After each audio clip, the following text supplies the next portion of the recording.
Guys, good afternoon. Ayan guys ha. May gagawin tayong washing machine Daiwo 5.8 kilos. Bali ang problema nito guys, tumatagas yung tubig.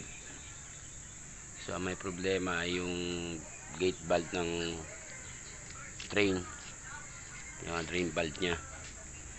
So kanina guys, nilagyan ko ng tubig. Ito yung may problema dito.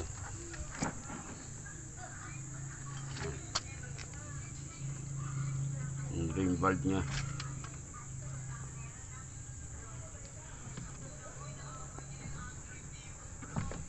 Nung nilagyan ko tubig at nilalaro-laro ko guys, okay pa naman yung spray nya. Ang naging problema, maraming fiber ng damit na